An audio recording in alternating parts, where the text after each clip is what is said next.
Sabihin mo yung totoo. Saan nang galing yung video mo na nag-expose kay Miss Riley Osorio? Hindi ko kilala. Basta nakita ko na lang sa gamit kayo flashlight. Baka may naglagay dyan na ayaw magpakilala. Nasaan yung flash drive na sinasabi mo? Nandyan! Nandyan sa bag ko!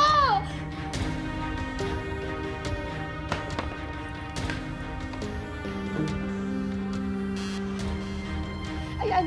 Nakuha niyo yung gusto niyo. Pakawalan niyo na ako! Promise, hindi ako magsusubo kahit kanino!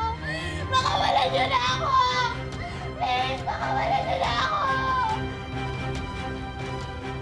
Mayor, mukhang nagsasabi ng totoo.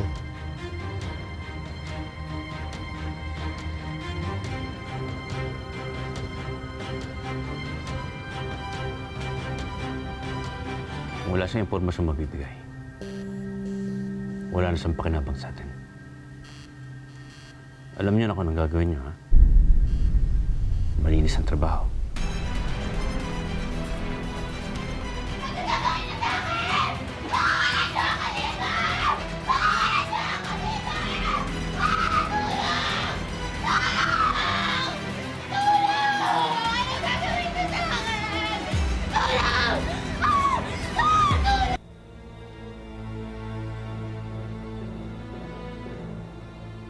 Gusto kong malaman kung saan galing o kung sino ang source sa mga videos na nandyan.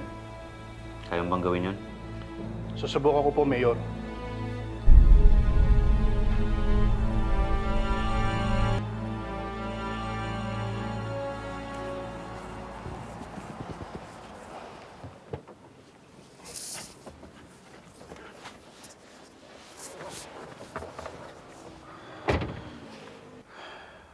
What did you find?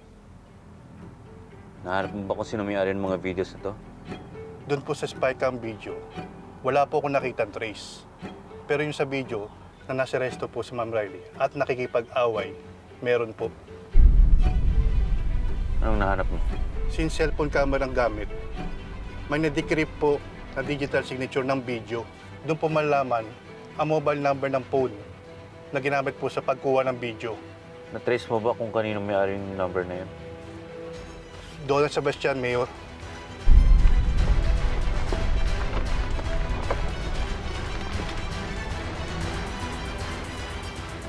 Donald Sebastian.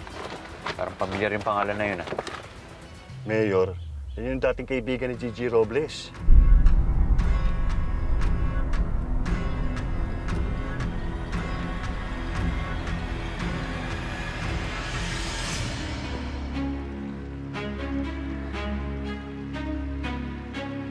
Uy, saan bang pabalik?